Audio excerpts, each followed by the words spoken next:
grande. E fiz aqueles artigos, mandei para lá, foi publicado e tal, e eu transformei também esses estudos em 3 sermões, né, que eu quero compartilhar com os irmãos. Não os 3 hoje, né? Mas hoje farei um deles e depois, né, em outra oportunidade, darei continuidade. Sabem, irmãos, é muito interessante que em determinadas situações, nos impostas pela vida, nós tomamos decisões, nós partimos para uma caminhada, nós resolvemos coisas sem ao menos lembrar que Deus existe. Via de regra, na nossa vida cristã, nós vemos, desde a meninice, ensinamentos, mensagens, aulas da escola bíblica dominical, em que determinados personagens bíblicos são abordados e exaltando-se as qualidades desses grandes homens e mulheres de Deus, mas sem se lembrar que eram pessoas absolutamente iguais a nós, iguais a mim, iguais a você, iguais a cada um de nós. Pessoas que fizeram grandes obras para o reino de Deus, que deixaram seus nomes registrados no capítulo dos heróis da fé em Hebreus. Mas pessoas também que cometeram erros terríveis, erros trágicos, que geraram consequências graves nas suas vidas e na vida de outras pessoas. Então, nós não podemos simplesmente exaltar desmedidamente as espiritualidades de tais pessoas, sem nos lembrar que eram pessoas comuns. Foram usadas poderosamente por Deus, mas também tiveram falhas, tiveram seus momentos de fraqueza. E, inquestionavelmente, Moisés foi um desses homens.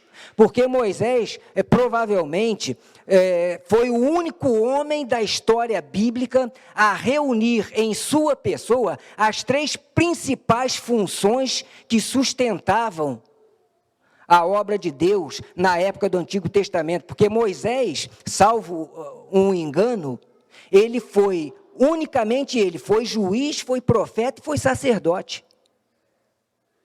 Se eu não me engano, foi o único. Foi juiz, nós temos histórias de muitos juízes, nós temos histórias de muitos profetas, temos histórias registradas de muitos sacerdotes, mas Moisés, ele, na sua pessoa, foi investido dessa autoridade de ser, ao mesmo tempo, profeta, juiz e sacerdote. Este homem de Deus que reuniu essas qualidades indizíveis, cometeu erros, tomou decisões erradas e pagou um preço caro por isso. Por isso, um dos erros, um dos títulos que eu dei a um daqueles estudos foi o seguinte: antecipando-se aos planos de Deus. Lá no capítulo 2 de Êxodo, versículo 12, o irmão pode abrir aí a sua Bíblia e ler, embora seja um texto extremamente conhecido, registra, a partir do capítulo 11, na verdade, registra o início de um erro que Moisés cometeu na sua vida, na sua relação com Deus. Cita aqui o início da ação em que ele antecipou-se aos planos de Deus, na missão que Deus tinha para ele de libertar o povo hebreu. Nos diz o 11 e o 12, naqueles dias, sendo Moisés já homem, saiu a seus irmãos e viu os seus labores penosos, e viu que certo egípcio espancava um hebreu, um do seu povo, um dos seus irmãos, né? Olhou de um lado e para outro, e vendo que não havia ali ninguém, matou o egípcio e o escondeu na areia. Nós sabemos, irmãos queridos, que para tudo há um tempo determinado por Deus. Nada há na terra, nada há na minha vida, nada há na sua vida que não esteja sob o absoluto controle de Deus. Eclesiastes 3:1 nos diz o seguinte: tudo tem seu tempo determinado, e há tempo para todo propósito debaixo do céu. Deus, na sua sabedoria, Ele age em nossas vidas conforme Ele quer, e dentro do tempo que Ele determina. Portanto, para tudo há um tempo determinado, e para todo propósito debaixo do céu há um tempo determinado. Para a sua vida há um tempo determinado para tudo. Para a minha vida há um tempo determinado para tudo. Mas isso gera, queridos irmãos, para nós, um certo conflito. Porque o meu tempo é diferente do tempo de Deus. O tempo de Deus é totalmente diferente do meu tempo. E sendo nós dotados de plena liberdade quanto às nossas escolhas, quanto ao nosso agir, quanto ao nosso fazer, muitas vezes o nosso tempo colide com o tempo de Deus. E isto pode virar um problema grave. Porque por vezes, irmãos, pensamos, o tempo de Deus, para mim, está demorando muito. E isso me leva, em determinadas situações, a resolver a questão no meu tempo e não no tempo de Deus. E este é o primeiro passo, quando pensamos assim, para nos anteciparmos aos planos de Deus e colhermos, muitas vezes, situações que serão desastrosas para as nossas vidas. Porque quando deixamos Deus agir, os fatos se sucedem dentro do querer divino, dentro do plano divino estabelecido, e tudo vai se encaixando da maneira como Deus quer. Ainda que em alguns momentos não compreendamos a situação e nos pareça um tanto quanto demorado. Mas Eclesiastes 3:1 nos alerta: tudo tem seu tempo determinado, e há tempo para todo propósito debaixo do céu. Algumas vezes, queridos irmãos, passamos por situações na vida que chegamos mesmo a pensar que Deus não está agindo, ou que Deus está se importando muito pouco com aquilo que está acontecendo na minha vida. E aí, a aflição bate à porta do coração, a impaciência toma conta da alma, e se eu não estiver afinado com o tempo de Deus, eu vou tomar iniciativas que poderão me conduzir a situações muito mais graves do que aquela que eu julgo estar passando. Por outras vezes, nós ficamos tão empolgados, tão eufóricos com as possibilidades que se apresentam para nós, que nós damos um salto maior do que as pernas. E ao invés de esperarmos Deus dirigir nossa vida, Deus dirigir nossa conduta, Deus dirigir nossas ações, Deus dirigir nossos pensamentos, nós simplesmente saímos em uma disparada alimentada pela impaciência e pelo desejo da realização imediata daquilo que se apresenta como muito bom para mim naquele tempo. Eu não sei se você já viveu alguma situação assim. Eu já vivi, irmãos, uma situação assim. Eu me recordo uma vez que, a primeira vez que eu fui comprar um carro, olha, isso tem tempo, hein? Você me deve ter uns 40 anos, quase 40 anos. E eu fui comprar uma Fiat. Só por aí já dá para ver, uma Fiat 147, sei lá, era um negócio desse aí. Só por aí não já vê que tem tempo, né? E eu fui lá, né, e vi aquele carro e tal. Estava uma belezinha, né, bonito realmente. Falei, eu vou comprar esse carro. E aí, chamei a Carla para ver, né? Amor, vamos lá ver comigo o carro que eu estou vendo para comprar. Aí ela chegou lá, aquilo foi muito engraçado, mas porque ela chegou lá, eu estava empolgado com o carro, né? Primeiro carro, né? Sabe como é que é, né? Aí a Carla chegou lá, olhou e falou, amor, vou te falar um negócio, se eu fosse você, eu não comprava esse carro, não.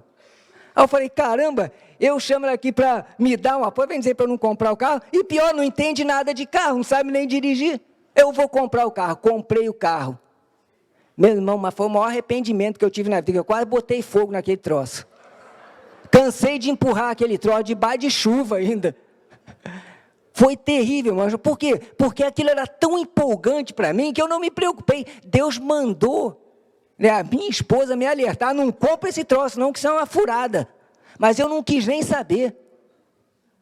E às vezes é assim, irmãos, nós estamos tão empolgados com alguma coisa, que Deus manda para nós o aviso, claro, cristalino, como a luz do dia.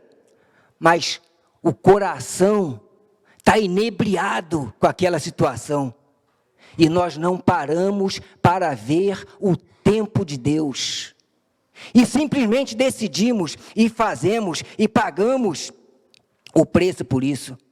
A gente quer tanto alguma coisa que sai na frente, sem ao menos perguntar a Deus se Ele está presente naquele momento, naquele negócio, naquela decisão. Isso, irmãos, é fruto de nossas fraquezas, de alguma imaturidade espiritual, e pode acontecer com qualquer um de nós. E quando nós folheamos as páginas sagradas, nós vemos como aconteceu com tantos outros homens de Deus, outras vidas célebres de Deus.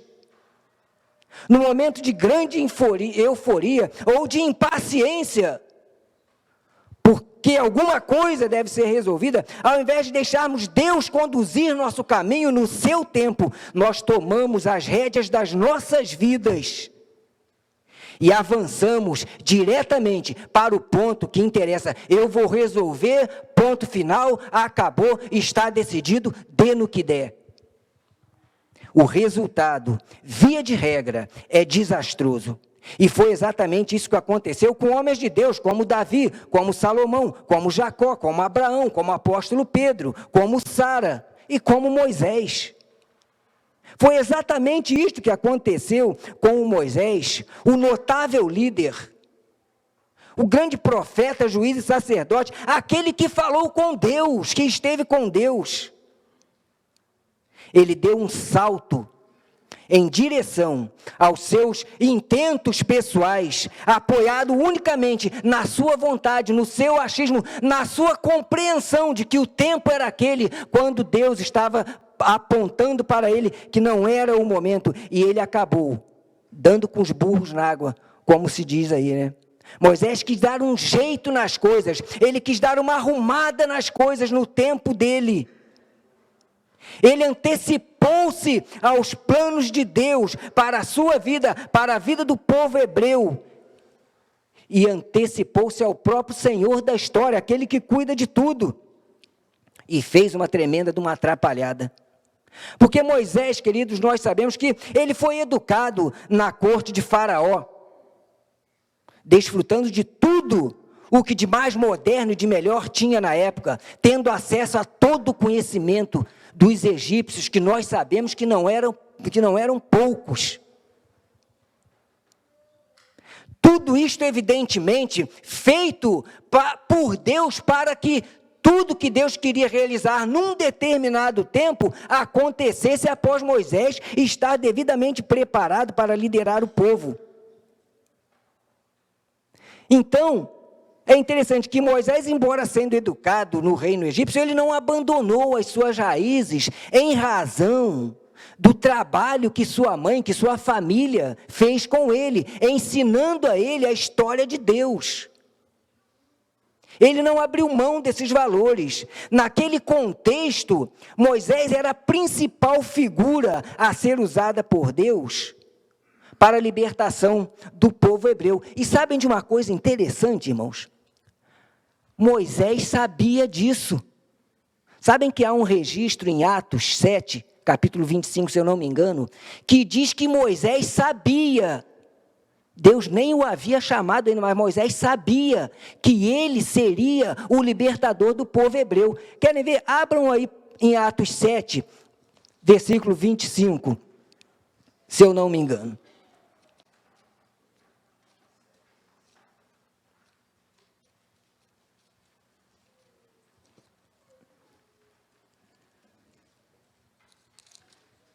Sete, 25, nos diz o seguinte: ora, Moisés cuidava que seus irmãos entenderiam que Deus os queria salvar por intermédio dele. E esse texto é registrado antes de ele dizer que Moisés matou um egípcio, aquele egípcio que fustigava um outro hebreu. E Moisés matou por quê? Defendendo o seu irmão, por saber que ele seria o libertador do povo hebreu. De alguma forma ele sabia disso. E por se julgar aquele que haveria de libertar o povo, ele já se antecipou, ele foi lá e quis começar a dar ação a toda essa situação e matou o egípcio, cuidando que eles compreenderiam que ele era o libertador escolhido por Deus. Deus já tinha tudo planejado,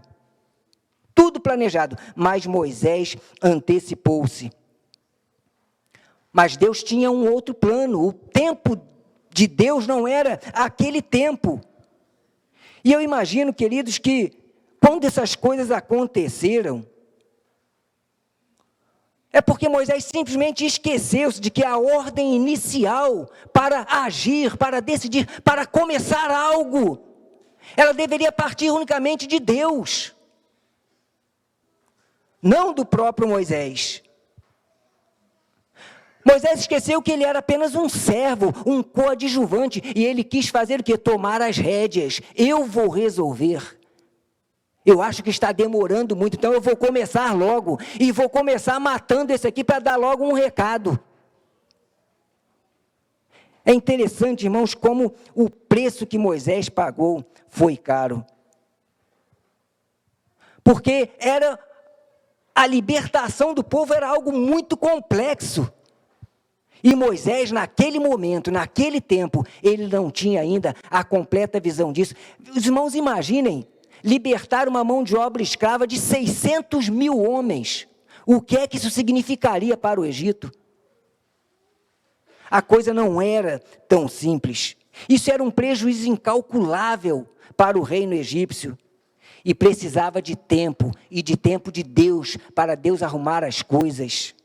Moisés deveria aguardar, esperar a ordem divina para então abrir. Porém, esses versículos 11 a 15 do capítulo 2 de Êxodo nos mostram que foi justamente o que ele não fez. Ele resolveu agir por si mesmo. E aí, quando nós lemos esse texto e ficamos a pensar sobre isso, nós ficamos pensando, mas por que Moisés agiu assim de maneira tão desastrosa? Por que ele não aguardou a ordem de Deus para o início das ações? Por que ele atrapalhou, acabou agindo de maneira assodada, apressada, e acabou atrapalhando os planos de Deus para a libertação daquele povo? Acabou cometendo um ato sanguinário, tornou-se um homicida, um fugitivo, ocultou um cadáver. Ele teve que sair fugido, deixando tudo para trás, saiu somente com a roupa do corpo, em razão de ter tomado uma decisão apressada, sem esperar que Deus o orientasse, que Deus dirigisse os seus passos. Ora, Moisés, tendo sido criado na corte de Faraó, ele foi educado em todas as ciências, inclusive na arte da guerra, da qual eram especialistas os egípcios. Então ele devia estar se achando, olha, eu tenho muitas condições, eu estou muito bem preparado, eu tenho uma boa formação. Então, em razão disso, talvez a opinião de Deus não importe muito para mim, porque eu reúno em mim condições pessoais de tomar esta decisão, sem ao menos consultar ao Senhor se o momento é este. Ele agiu por si mesmo e acabou por fazer uma tremenda atrapalhada. E como resultado, ele retardou possivelmente a ação de Deus em mais 40 anos de sofrimento para o povo e para ele mesmo. Porque naquele momento, queridos, ele não estava preparado espiritualmente para ser o líder, para ser o homem de Deus, para ser o servo de Deus que Deus queria. Ele podia reunir em sua pessoa qualidades extraordinárias, mas espiritualmente ainda não estava preparado para agir como Deus queria, porque tinha muita autoconfiança, confiava muito em suas qualidades e deixou Deus de lado, tomando uma decisão equivocada. Humanamente ele tinha muitas qualidades. Atos 7:22, Estevão falando, ainda registra também que Moisés, ele foi instruído em toda a ciência dos egípcios, e era poderoso, era um homem poderoso no falar e no agir e em obras.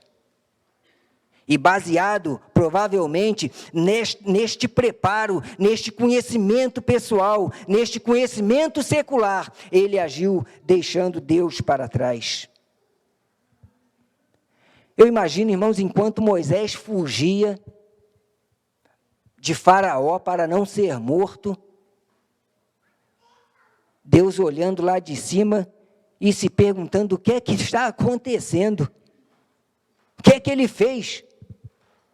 Por que ele não esperou por mim? Por que ele agiu sem me consultar? Por que tomou essa decisão sem me buscar? Afinal de contas, a hora não era aquela, o momento não era aquele, e as coisas não deveriam ter acontecido como aconteceram.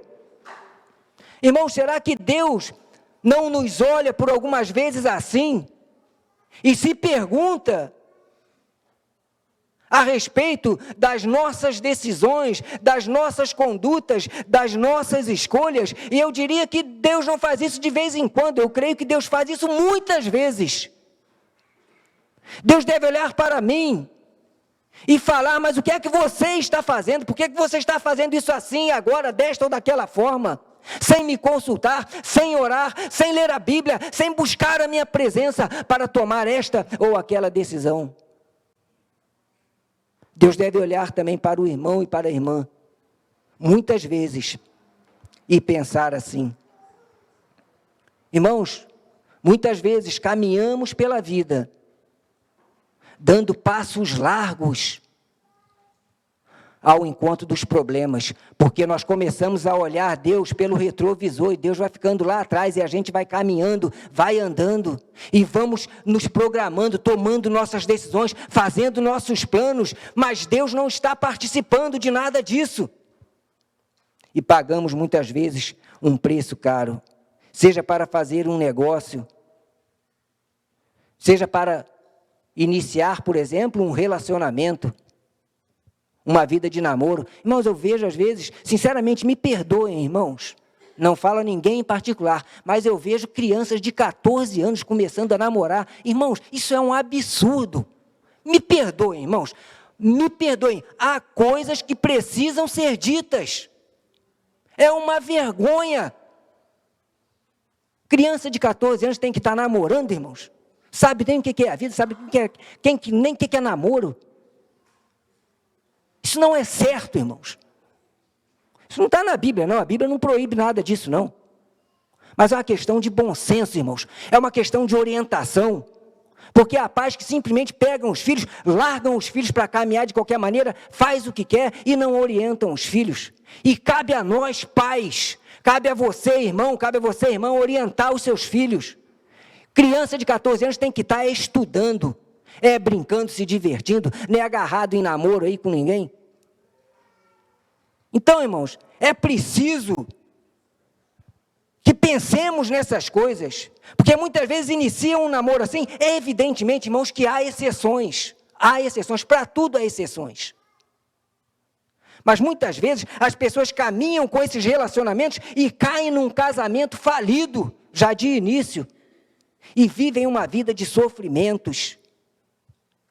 Outros têm problemas com o relacionamento no falar, por exemplo.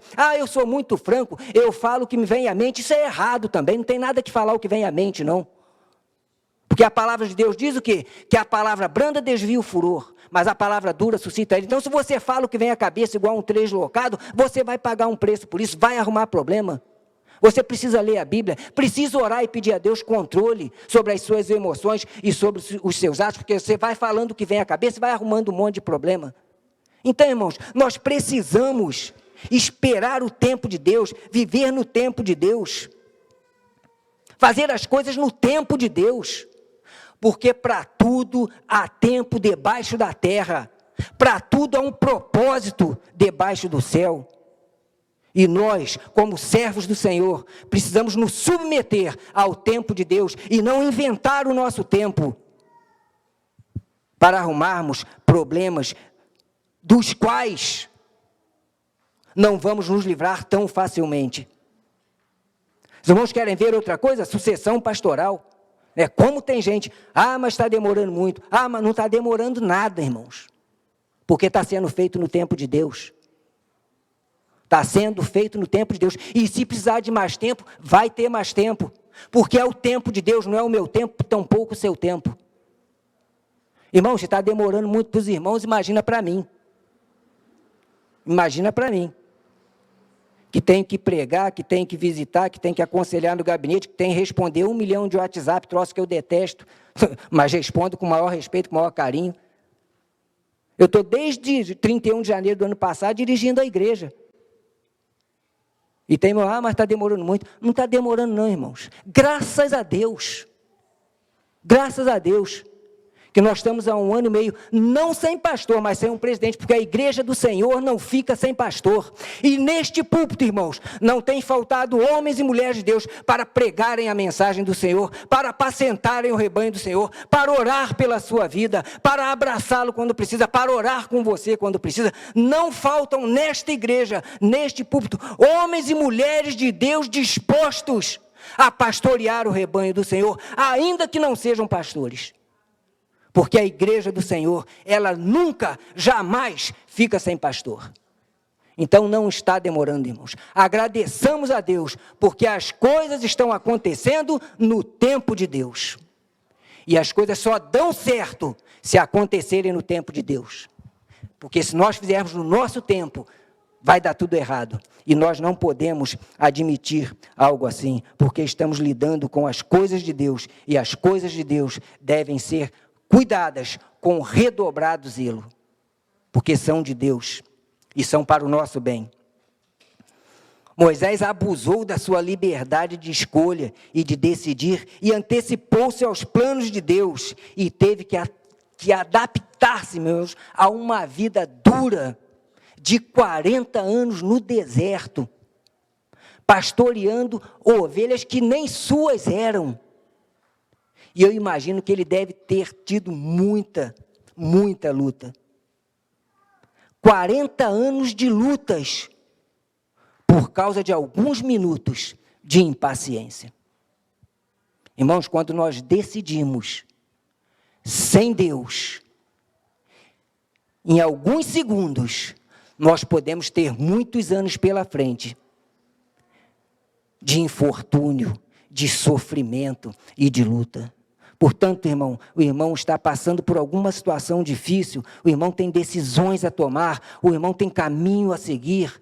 Não o faça sem a segurança da certeza de que Deus está contigo e que este é o tempo de Deus e não o seu tempo. 40 anos de dureza na vida de Moisés foi uma escola e tanto, com muito tempo para refletir sobre a bobagem que ele fez lá atrás. Se Moisés tivesse aguardado a ação inicial de Deus, muita coisa poderia ter sido diferente. Talvez o povo não tivesse mais 40 anos de sofrimento na escravidão também. E eu creio realmente que se Moisés tivesse aguardado um pouco, as coisas não aconteceriam daquele modo. E esse se é um problema, né, irmãos? Essa partícula se, como diz a gramática portuguesa, é um problema, irmãos. Esse tal do se, um dia eu vou fazer um sermão sobre esse tal do se, esse se. Irmãos, porque a gente fica vendo, às vezes conversa com as pessoas, conversa com algum amigo, conversa com um irmão, e ele começa a falar, se eu tivesse pensado melhor naquela situação, se eu não tivesse tomado aquela decisão, mas já tomou, não tem jeito.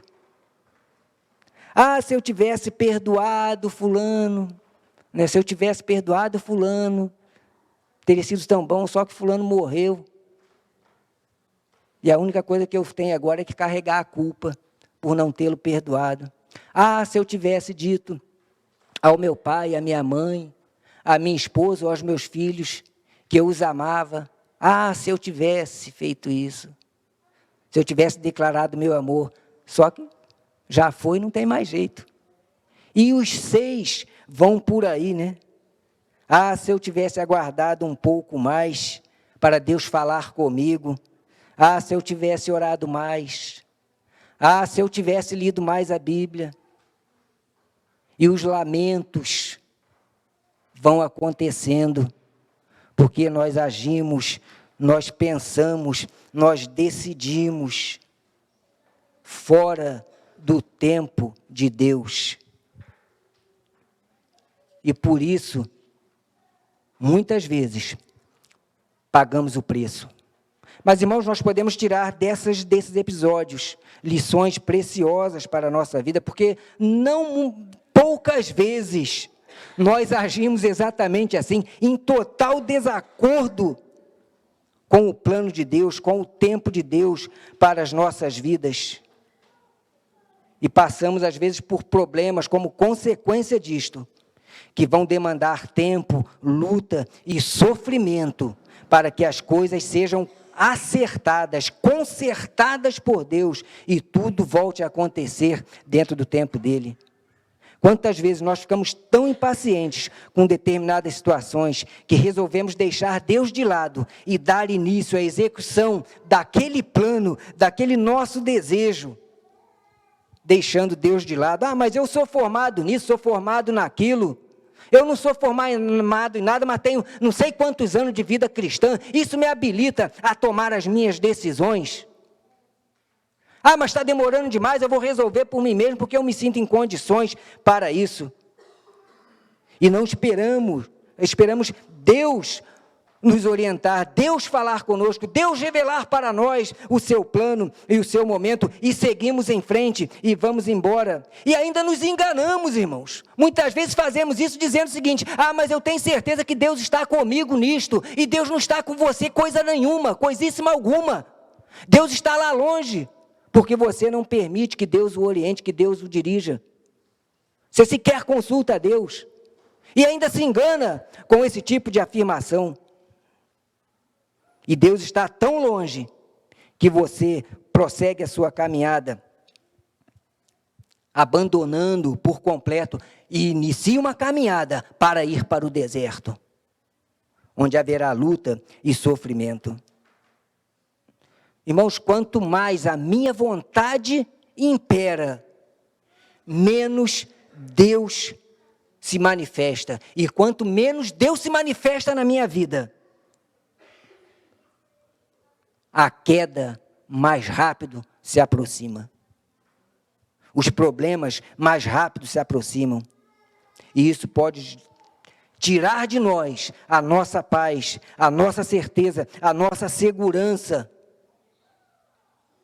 Porque Deus não está naquilo conosco. O nosso arbítrio, a nossa vontade, ela não pode ocupar o lugar de Deus em nossas vidas, em nossos corações. Porque para tudo há um tempo determinado, e para todo propósito há um tempo determinado debaixo do céu. Quando agimos sem Deus, esse é o primeiro passo que damos para, como Moisés fez, arrumar um monte de problemas, porque nós estamos nos antecipando ao plano de Deus nas nossas vidas. Moisés agiu apressadamente e pagou um preço caro Mas ele, felizmente, consertou a situação. Ele errou, mas não ficou no erro.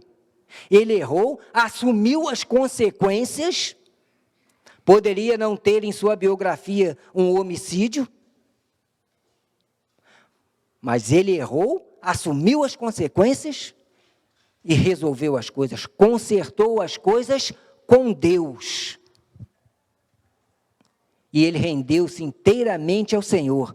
Após 40 anos de luta e sofrimento, e registrou para nós, nas páginas sagradas, textos belíssimos, orientados pela sabedoria do Espírito Santo, quando ele conduziu aquele povo, mais de 2 milhões de pessoas, quando ele conduziu, sendo juiz, profeta e sacerdote, na libertação do povo hebreu. Êxodo 3:10, Deus falando com Moisés e diz para ele: Moisés, vem agora, ou seja, agora no meu tempo, eu vou te mandar a Faraó. No tempo de Deus, não no seu tempo. Queridos irmãos, como nós temos, isso nos faz pensar, isso nos convida a pensar, como nós temos agido em nossas vidas com relação ao tempo de Deus para nós. Nós temos aprendido com essas lições preciosas a esperar em Deus e a esperar por Deus. Ou temos nos adiantado, nos antecipado, saído em disparada ao encontro das nossas necessidades imediatistas sem consultarmos a Deus. Ou saímos por aí correndo atrás daquilo que o nosso coração anseia, deixando Deus para trás, de fora das nossas decisões. Sabe, irmãos, há uma mudança marcante no relacionamento de Moisés com Deus, porque no capítulo 2:12, Moisés toma a iniciativa, mata uma pessoa e quer começar a agir, e muitos anos depois, quando ele se rende verdadeiramente a Deus, no capítulo 33:15, ele faz uma oração maravilhosa a Deus, dizendo a Deus: Senhor, não me permita sair deste lugar, se a tua presença não for comigo. Olha que coisa maravilhosa, irmãos, que bênção, que coisa grandiosa, o irmão ou a irmã poder orar assim: Senhor, lá atrás eu tomei esta decisão, lá atrás eu cometi este erro, lá atrás eu fiz isto ou aquilo, mas hoje, agora, no teu tempo, eu te oro, eu clamo pela tua presença e eu te peço, não me deixa decidir, não me deixa andar, não me deixa agir, não me deixa fazer nada que não seja exclusivamente dentro do teu tempo e de acordo com a tua vontade. Foi isso que Moisés fez, deixando para nós um exemplo marcante do que é o verdadeiro relacionamento com Deus.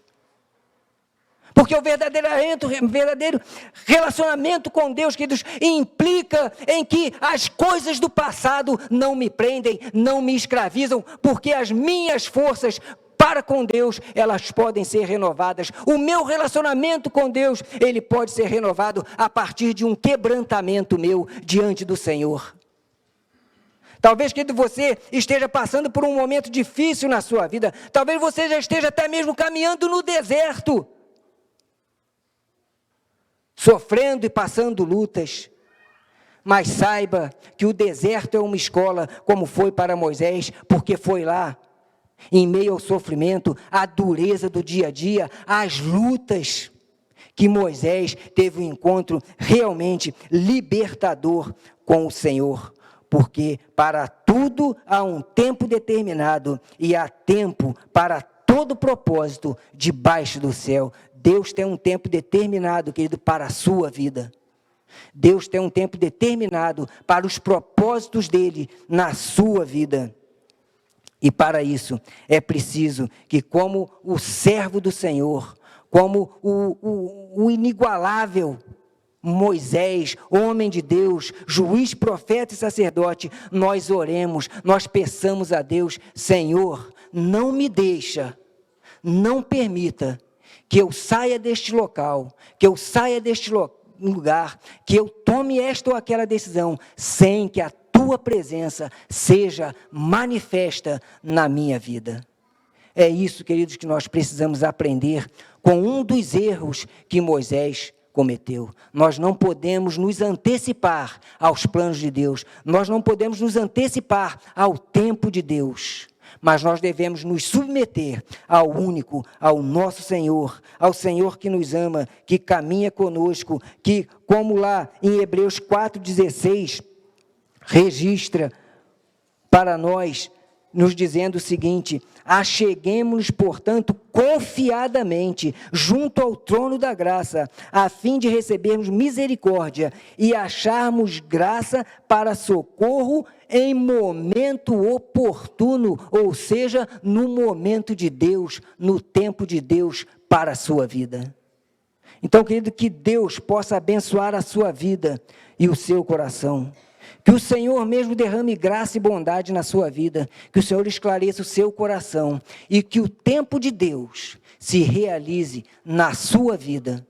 Que nós, irmãos queridos, tenhamos a humildade de permitir que Deus conduza nossos passos no seu tempo.